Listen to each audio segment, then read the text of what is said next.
اللہ اللہ اللہ اللہ۔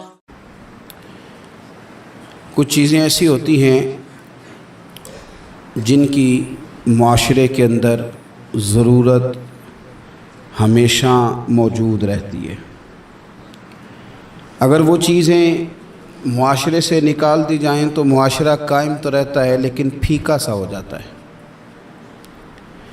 یوں محسوس ہوتا ہے کہ جس طرح کچھ چیزیں زمین کا، معاشرے کا نمک ہیں، اگر وہ موجود نہیں ہوں گی تو سارے مسالہ جات اور ساری تیاری کے باوجود سوسائٹی میں چیزیں بدمزہ ہو جائیں گی۔ انہی چیزوں میں سے ایک چیز ادب ہے۔ ادب اگر معاشرے سے نکال دیا جائے تو چیزیں پھیکی ہو جائیں گی، اپنا اصل حسن چیزوں کا گدلا ہو جائے گا۔ باادب لوگ جو ہوتے ہیں وہ دوسروں کو عزت دے دیتے ہیں اور اپنے اخلاق کو بلند کر لیتے ہیں۔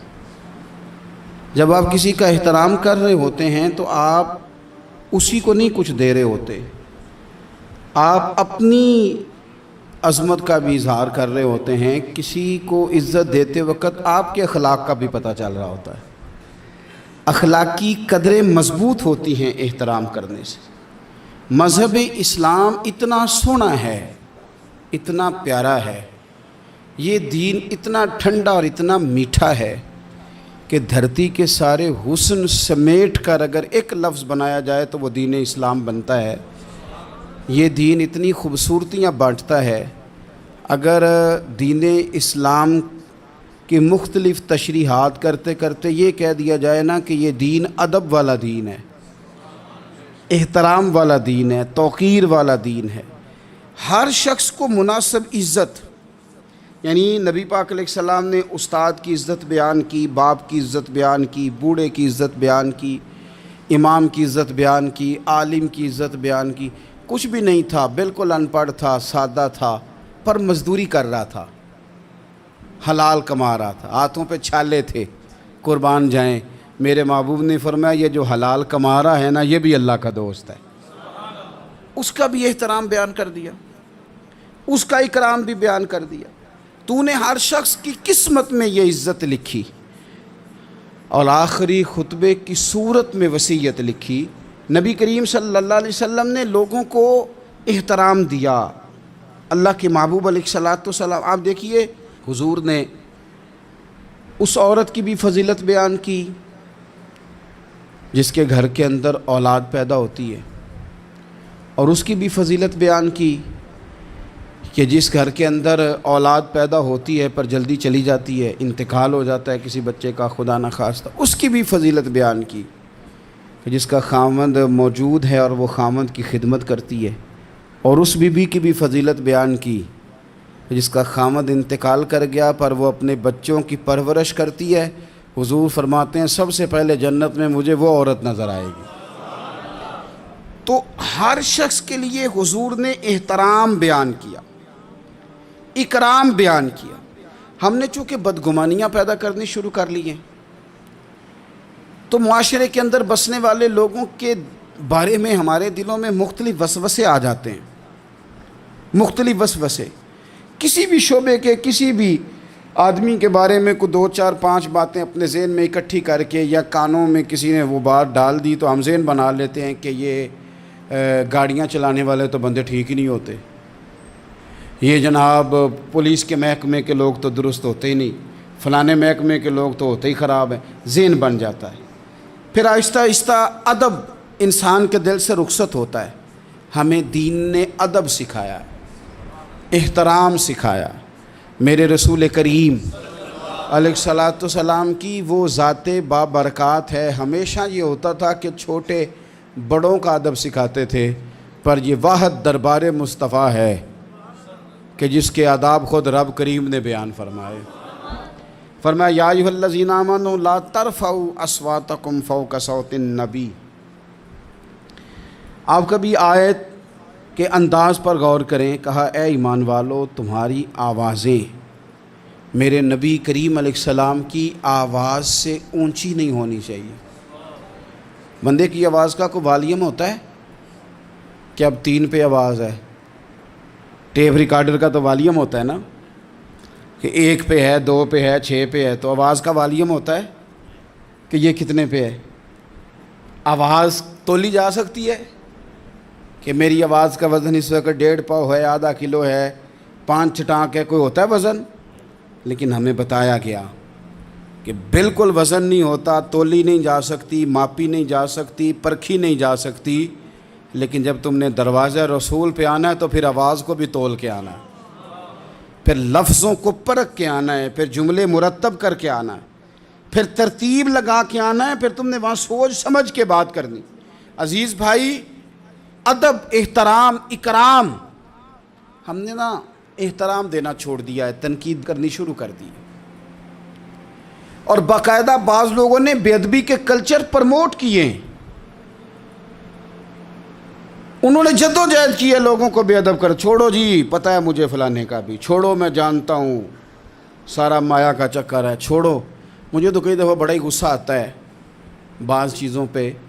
مسافر ہوں تو سفر کرتا رہتا ہوں، ایک ٹرک والے نے نا پیچھے لکھا ہوتا سب مایا ہے۔ تو چائے پینے کے لیے رکے ہم ایک ہوٹل پہ، تو اتفاق سے وہ بھی ٹرک سے اتر آیا چند منٹ کے بعد۔ تو میں نے اسے کہا کہ سب مایا ہے؟ کہنے لگا جی میں نے لکھوایا، واقعی سب مایا ہے، پیسوں کے بغیر کچھ بھی نہیں، سب مایا ہے۔ تو میں نے کہا آپ کے ابا نے جو آپ کے لیے محنت کی، اتنی مزدوریاں کی، پیسے لیے انہوں نے آپ سے؟ ماں نے جو دودھ پلایا تو پیسے لیے اس کے؟ کہنے لگا جی نہیں انہوں دی تے گل نہیں۔ تو میں کہ پھر انہوں دا لیکھ ہی چھڑ کے ماں پہ انہوں کڈ کے مایا ہے۔ وہ کسی کا تو استثناء کر، کسی بندے کا ہی نام لے لے کہ نہیں فلانا ٹھیک ہے، تو نے تو لکھ دیا سب ہی مایا ہے، سب پیسے کا چکر۔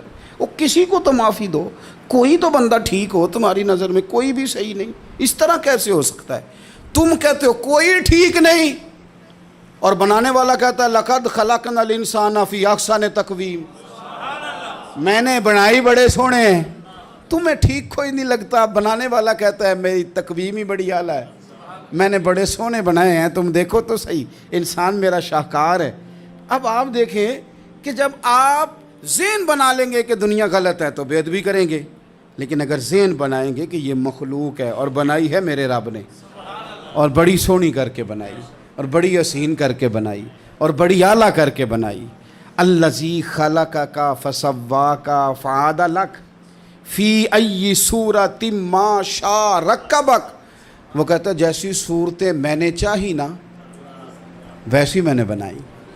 یہ تیرا چہرہ نہیں ہے، یہ تو رب کی چاہت ہے، یہ تو رب کی چاہت ہے، اللہ کی چاہت ہے۔ تو جو ہے تو احترام ہی نہیں کر رہا۔ احترام کریں، اپنے بڑوں کو عزت دیں اور سب کو احترام دیں۔ نبی پاک علیہ السلام نے فرمایا عالم کو علم کی وجہ سے، بزرگ کو عمر کی وجہ سے، اور اپنے حکمران کو عہدے کی وجہ سے عزت دیا کرو، ان کو احترام دو۔ آپ ہر شخص کا اس کے منصب کے لحاظ سے دیکھیں۔ ایک ہوتا ہے باتیں کرنا، باتیں کرنے میں بھی کوشش کریں پہلے کسی بزرگ کی سنیں، کسی بڑے کی سنیں۔ یہ ضروری نہیں کہ بزرگ پڑھا لکھا ہی ہو، کئی دفعہ یہ بھی ہوتا ہے کہ والد صاحب ان پڑھ ہیں، بیٹا انجینئر ہو گیا ہے۔ اب کوئی بندہ رشتہ دار تھا، اس نے مشورہ مانگا ہے کہ میں نے یہ مکان بنانا ہے، چھت ڈالنا ہے، تو میں 10 فٹ پہ ڈال لوں یا 14 فٹ پہ ڈالوں؟ تو والد صاحب مشورہ دینے لگے تھے، تو اگر بیٹا بول پڑے کہ ابا جی آپ تو پڑھے نہیں، میں تو انجینئر ہوں، آپ چپ کر جائیں، تو میرے خیال میں یہ اس کی بے ادبی ہے۔ اس کو چاہیے تھا والد صاحب کو بات کر لینے دیتا، اور بات کر لینے دینے کے بعد پھر وہ کہتا کہ جناب آپ بھی ٹھیک کہہ رہے ہوں گے تجربے کی روشنی میں، پر جو میں نے پڑھا ہے اور جو میں نے سیکھا ہے اور جو میرے سمجھ میں آیا ہے وہ یہ ہے۔ کچھ لوگ زیادہ سمجھدار ہیں، وہ بولنے نہیں دیتے، وہ ساری باتیں کر جاتے ہیں، خود ہی سب کچھ بیان کر جاتے ہیں، سوال بھی اپنا، جواب بھی ان کا اپنا، معاشرہ پڑھا بھی انہوں نے سارا ہی ہے، سمجھ بھی انہیں ساری ہے، یعنی ساری بات ہی خود سنا کے وہ کہتے ہیں جی ویسے ہمیں پتہ تو ہے، ہونا تو یہی ہے، پتہ تو ہمیں ہے ہوتا کیا ہے، لیکن چلے آئے ہیں تو آپ بھی کچھ بتا دیں۔ تو کئی دفعہ دل کرتا ہے کہ بندہ ان سے کہ میاں جب سارا پتہ ہی ہے تو پھر فیصلہ بھی لے لینا چاہیے تھا، پھر آپ کو کوئی ڈیسیژن کر لینا چاہیے تھا، پھر کہیں آنے جانے کی ضرورت کیا تھی؟ یہ چیزیں انسان کو اخلاقی کمزوری میں مبتلا کرتی ہیں۔ میرے نبی پاک صلی اللہ علیہ وسلم دیکھیے سمجھاتے کس طرح سے ہیں۔ 3 صحابی حضور کی بارگاہ میں حاضر ہوئے، حضرت سیدنا مہیثہ بن مسعود، حضرت خویصہ بن مسعود، حضرت عبد الرحمن بن سہل۔ حضرت عبد الرحمن بن سہل جو تھے وہ ان سب سے نا عمر میں چھوٹے تھے، یہ 2 بڑے تھے۔ تو عبد الرحمن بن سہل تھے چھوٹے، پر انہوں نے بات پہلے کرنی شروع کر دی، اور جب وہ بات پہلے گفتگو شروع کر رہے تھے اور گفتگو بڑھ بڑھ کے کرنا چاہ رہے تھے، آگے بڑھ رہے تھے، خیال کر رہے تھے کہ مجھے بات پہلے کرنی چاہیے، اب بات ہی کرنی تھی نا، کوئی حرج نہیں ہے پہلے چھوٹا کر لے، کوئی مسئلہ۔ اگر آپ دوسرے نقطہ نظر سے دیکھیں گے تو کوئی حرج تو نہیں، ٹھیک ہے پہلے چھوٹا بات سنا لے۔ بہو نہیں بولنے دیتی کئی دفعہ، وہ کہتے ہیں پہلے میری سنو، داماد نہیں بولنے دیتا، اس کی مرضی ہے، بچے بیٹے نہیں بولنے دیتے، وہ کہتے ہیں ابا جی آپ تو تھے ہی نہیں، ہمیں زیادہ پتہ ہے، بول پڑتے ہیں، کیا کیا جائے۔ لیکن 3 صحابہ آئے ہیں، حضرت عبد الرحمن بن سہل چھوٹے تھے، انہوں نے بات حضور کو پہلے سنانی چاہیے، حضور تو سب کے نبی ہیں نا، اور سرکار نے تو سب پر کرم نوازی کرنی ہے، سننی ہے۔ وہ پہلے سنانے لگے تو حضور نے روک دیا، فرمایا آپ ذرا ٹھہر جائیں، ابھی آپ بات نہ کریں، پہلے بڑوں کو بات کرنے دیں۔ یہ تعلیم بیان فرمائی کہ گفتگو میں بڑوں کو پہلے موقع دیا جائے گا، بڑے کیا کہتے ہیں ان کی بات پہلے سنی جائے گی، ان سے پہلے پوچھا جائے گا کہ معاملہ کیا ہے۔ ہم بزرگوں کو موقع ہی نہیں دیتے۔ میں بڑے درد کے ساتھ یہ بات عرض کرتا ہوں، ہمارے نوجوانوں نے نا بزرگوں کو ریٹائر کر کے کونوں کے ساتھ لگا دیا ہے، کوئی مشورہ نہیں کرتے، فیصلے کر کے بتاتے ہیں۔ اگر بزرگوں کی رائے کبھی لی جائے، میرے ابا جی کبھی شام کو نکلتے وقت میں یا میرا کوئی بھائی کہتا نا کہ کہیں کام سے جا رہے ہیں، تو والد صاحب فرمایا کرتے پوچھ کے چلے ہو کہ 10 کے چلے ہو؟ نہیں سمجھ آئی بات، پوچھ کے چلے ہو کہ؟ تو وہ پوچھتے ابا جی یہ پوچھ کے 10 کے دا کی فرق ہے؟ تو والد صاحب فرماتے کہ پوچھ کے جانے دا مطلب ہے کہ جے تسی اجازت دیندے ہو تے جائیے۔ کہنے نے پتر پھر شاید میں تانوں آکھاں کہ رات پہ گئی ہے، شام ہو گئی ہے، میرا دل نہیں، تسی باہر نکلو۔ تو جے تسی صرف 10 کے چلے ہو تے پھر اساں کی کر لینا ہے؟ پھر تو تساں فیصلہ کر لیا، ہن تساں آج کل بوڑھے چپ کر گئے ہیں۔ میں درد سے بات کرتا ہوں، بزرگ خاموش ہو گئے، اس لیے کہ بچے پوچھ کے نہیں جاتے، بچے بتا کے جاتے ہیں۔ وہ کہتے ہیں میں جا رہا ہوں، انہوں نے فیصلہ کر لیا، طے کر لیا ہے جانا ہے۔ اگر کبھی ان سے پوچھا جائے، اگر ان کو احترام دیا جائے، میں بڑی دفعہ کہتا ہوں، پھر کہتا ہوں کہ شاگرد پجاروں پہ بیٹھا ہو نا اور پی ایچ ڈی کر گیا ہو، اور استاد میٹرک پی ٹی سی ہو اور ابھی بھی سائیکل ہی چلاتا ہو، تو آئے کبھی رستے میں ملاقات ہو جائے شاگرد کی استاد سے، اور شاگرد پجاروں سائڈ پہ کھڑی کر کے اپنے استاد صاحب کو پہلے سلوٹ کرے، اور پھر وہ کہے کہ استاد جی لڑکا لے آتا ہے سائیکل، آپ پجاروں پہ بیٹھے، میں گھر چھوڑا ہوں آپ کو۔ استاد صاحب نے جانا بعد میں سائیکل پہ ہی ہے، ان کا نہیں بیٹا اللہ تیرا بھلا کرے، اللہ تجھے اور لمبی عمر دے، اللہ تجھے اور ترقیاں دے، اس نے سائیکل پہ ہی دوبارہ بیٹھنا ہے۔ لیکن جب وہ استاد دوبارہ سائیکل پہ بیٹھتا ہے تو اسے یوں محسوس ہوتا ہے کہ میرا سائیکل پجاروں سے مہنگا ہے، کیونکہ پجاروں تو سلوٹ کرتی ہے میرے سائیکل کو۔ لیکن کبھی غریب استاد کے قریب سے امیر شاگرد گزر جائے تو تکلیف ضرور ہوتی ہے کہ یار تو میرے پاس سامنے پھٹی پہ بیٹھ کے پڑھتا تھا اور آج تو کہاں پہنچ گیا ہے۔ جب ہم احترام کرتے ہیں تو سوسائٹی میں قدریں بڑھتی ہیں یار، لوگوں کو کیا مثلاً فرق پڑے گا اگر آپ اماں کو راضی کر لیں؟ کیا ہوگا؟ ماں بیچاری کی ساری زندگی پردے ڈالتے بیت گئی، ابا نے آ کے پوچھا کہاں گیا وہ کہتی ادھر ہی تھا، مجھے بتا کے کہ ابھی آ جائے گا، وہ مجھے کہہ گیا تھا کہ میں نہیں ادھر ہی تھا، کچھ بھی نہیں، ایسی کوئی بات ہی نہیں۔ ساری زندگی پردے ڈالتے بیت گئی۔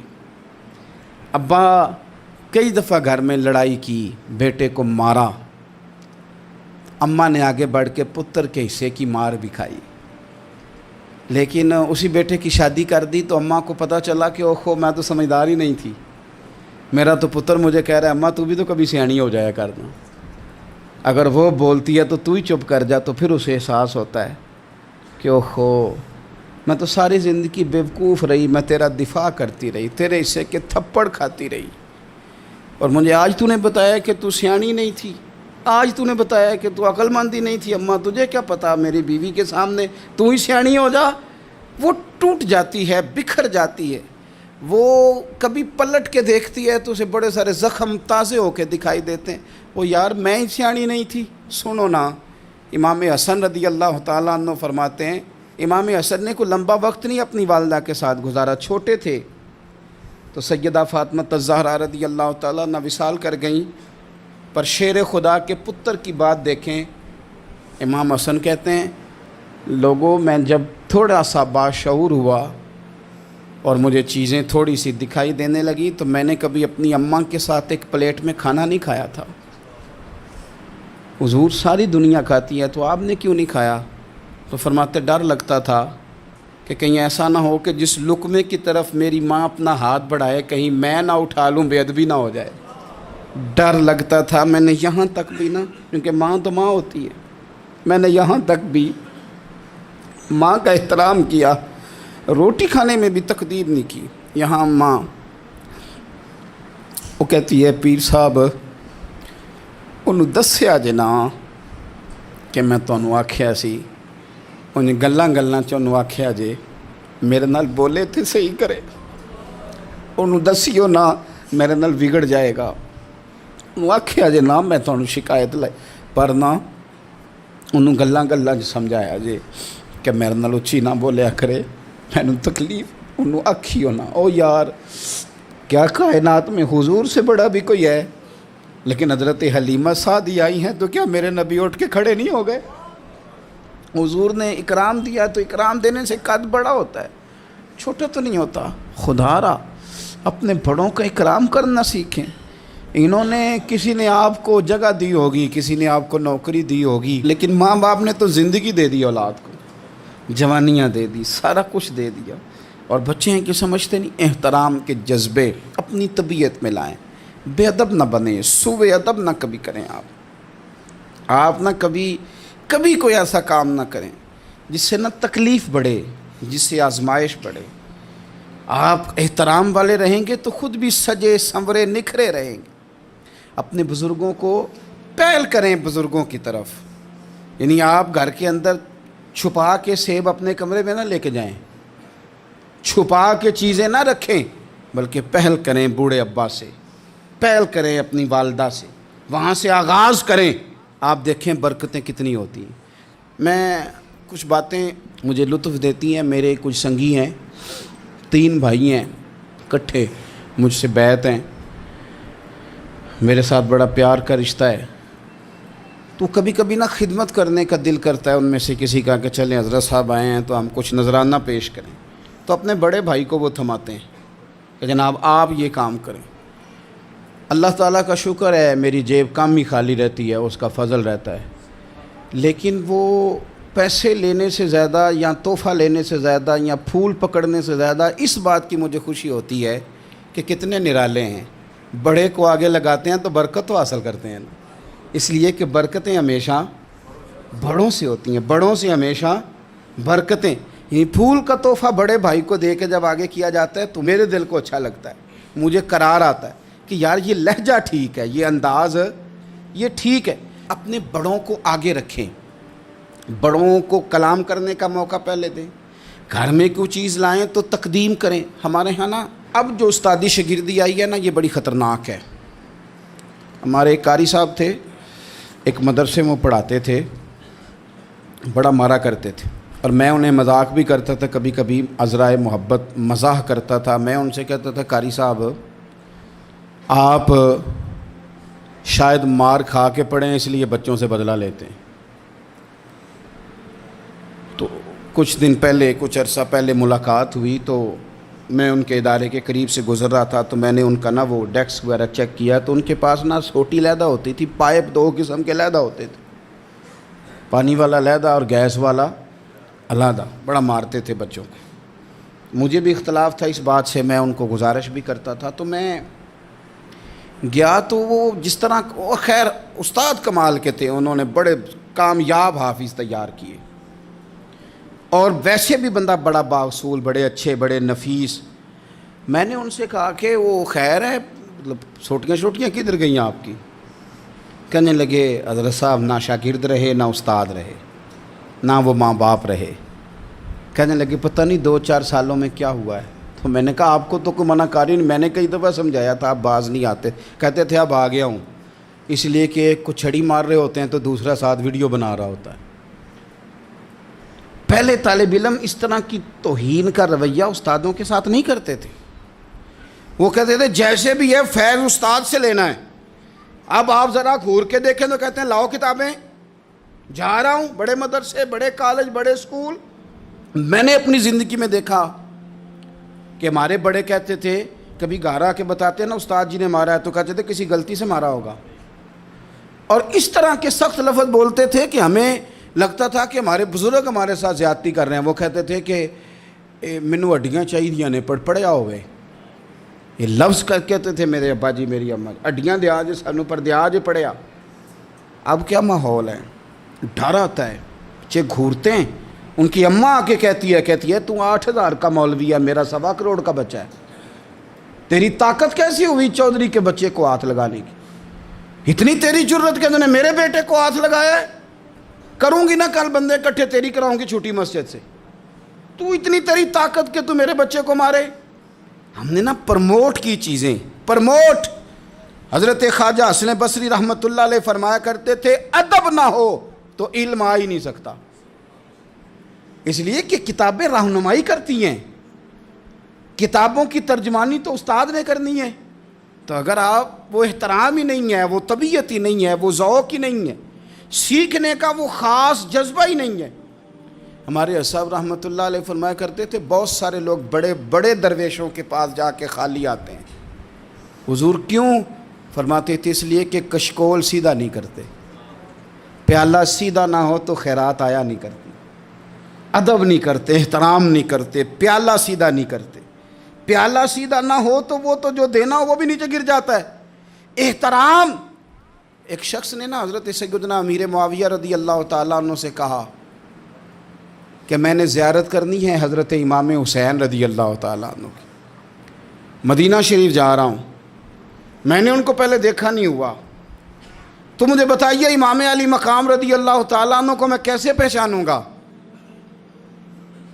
تو ابن عساکر دیکھیے گا، حضرت امیر معاویہ رضی اللہ تعالیٰ عنہ فرمانے لگے تو مدینہ شریف جانا، ایک شخص لوگوں کے حلقے میں بیٹھ کے لوگوں کو دین پڑھا رہا ہوگا، مسجد نبی میں وہ چمکتا ہوا چہرہ لوگوں کو قرآن و سنت کی تعلیمات سے روشناس کر رہا ہوگا، اور فرمایا اس کے ارد گرد لوگ اس ادب سے بیٹھے ہوں گے کہ جیسے ان کے سروں پر پرندے بیٹھے ہوئے ہیں، ذرا حرکت کی تو پرندے اڑ جائیں گے۔ فرمایا جب وہ نورانیت والا ماحول تم دیکھو اور اتنے با ادب شاگردوں کے بیچ بیٹھی ہوئی ایک نورانی ہستی کو دیکھو تو سمجھ لینا وہی حسین ابن علی ہیں، وہی ہے امام علی مقام امام حسین، کہ جو اس احترام کے ساتھ لوگوں کو انہوں نے آداب سکھائے ہیں، اس طرح انہوں نے لوگوں کو سمجھایا ہے کہ ان کے شاگردوں کا یہ رنگ ہے کہ وہ تو سر نہیں ہلاتے کہ کہیں پرندہ نہ اڑ جائے۔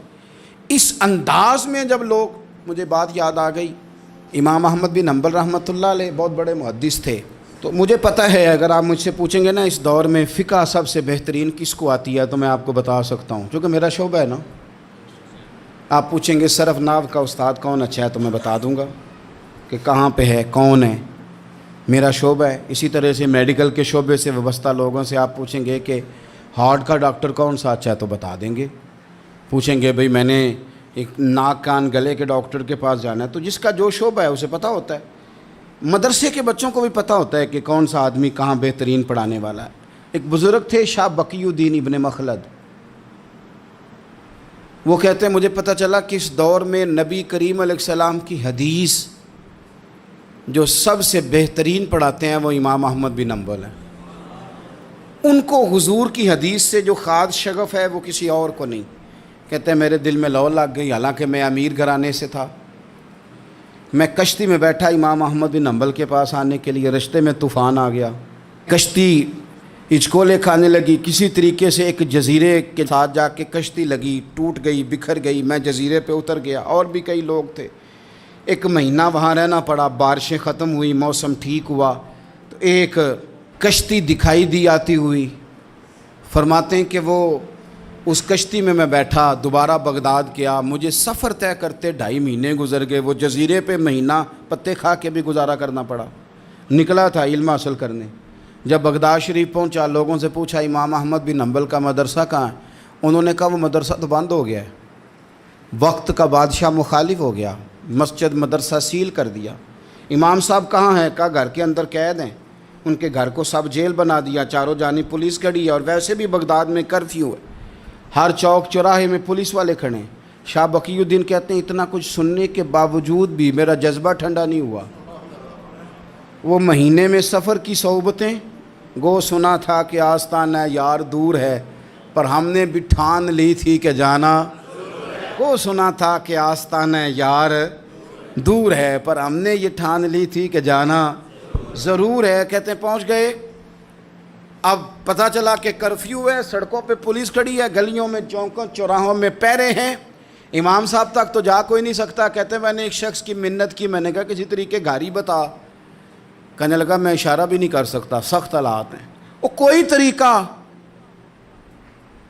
میں نے جب زیادہ تڑپ کے کہا تو وہ شخص کہنے لگا میں ان کے گھر کے قریب تجھے لے جاؤں گا اور گزرتے وقت صرف آنکھ کا اشارہ کروں گا۔ کہتے ہیں میں نے کہا یہ بھی ٹھیک ہے۔ ان کے گھر کے تیری تلاش میں پھرے نا ہم جنگل پہاڑ اور دشت میں، ان کے دروازے کے قریب اس نے اشارہ کیا۔ شاہ بقی الدین کہتے ہیں کہ میں گھر دے کے آ گیا واپس، اب میں سوچنے لگا کہ کیسے امام صاحب تک پہنچنا ہے، بڑی تجویزیں سوچیں، بڑی تجویزیں، کام والا بن جاؤں، پھیری لگانے لگ جاؤں، پھر سوچا کہ اگر میں کچھ بیچوں گا ریڑھی پہ رکھ کے تو کوئی خریدنے نکلے گا کوئی نہیں نکلے گا، کس طرح کروں کیا کروں، بڑی سوچیں، بالآخر میں نے طے کیا، اللہ اکبر، میں نے نہ کپڑے پھاڑ لیے، امامہ اتار دیا، فرماتے ہیں کہ ایک پیالہ مٹی کا خرید کے گلے میں رسی سے باندھ لیا، اور امام احمد بن حنبل کی 3 گلیوں پیچھے میں نے دروازہ صدا لگانی شروع کی، فقیر ہوں، اللہ کے نام پہ لینے آیا ہوں۔ کہتے ہیں 1 دینار مانگتے مانگتے مانگتے مانگتے آزم یار منون دی خاطر اساں کی پیس وٹائے۔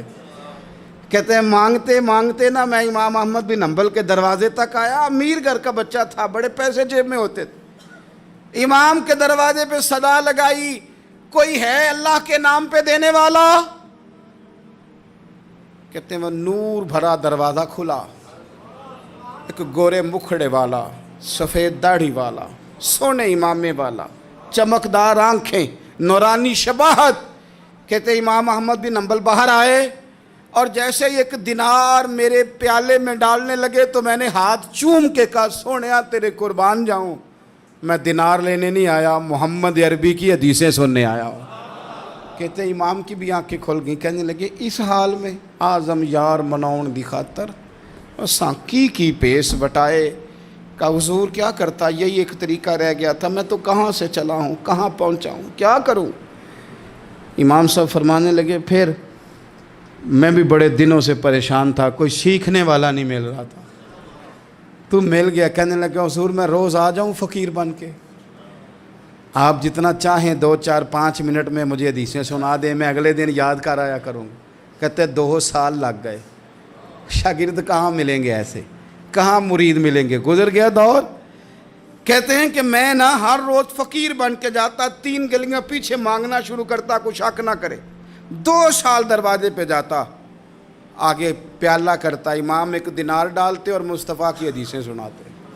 کہتے ہیں حالات بدل گئے، 2 سال کے بعد حکومت بدل گئی، امام کا مدرسہ بحال ہو گیا، رش ہو گیا، بادشاہ بڑا عقیدت مند تھا، جو نیا آیا اس نے بڑا کر کے ادارہ بنا کے دیا، جس دن میں گیا تو رش لگا ہوا تھا۔ کہتے ہیں حالات بدلے تو ہم نے بھی کپڑے بدلے، ہم نے بھی دوبارہ سے دستار باندھی، اور کہتے ہیں بڑے لوگ بیٹھے ہوئے تھے، میں جب داخل ہوا نا تو امام اٹھ کے کھڑے ہوئے، آپ فرمانے لگے پتر ادھر آ، تو آگے آ کے بیٹھ، لوگ دین سیکھنے آتے ہیں، تو فقیر بن کے مانگنے آیا تھا، اور میں بھی باقیوں کو پڑھایا کرتا تھا، تجھے میں دیا کرتا تھا، اور اب باقی پڑھا کریں گے، تجھے دیا جائے گا، اور آج تجھے سینے سے نکال کے دیا کروں گا۔ زمانے بدل گئے، حالات بدل گئے، وہ شخص چلا گیا، کون حکمران تھا کون نہیں تھا، لیکن استاد شاگرد کے ادب کی داستان قیامت تک باقی رہے گی۔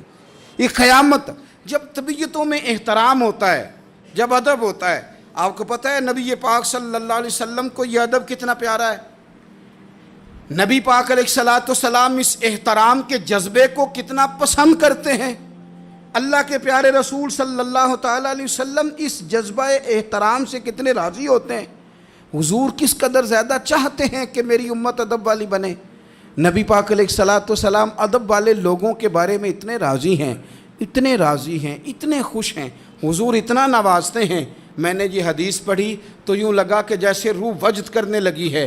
بہقی میں امام بہقی نے لکھی ہے، اللہ کے پیارے رسول علیہ السلام فرماتے ہیں جو چھوٹے پر شفقت کرے اور بڑے کا احترام کرے، اللہ اسے جنت میں میری سنگت عطا فرمائے گا۔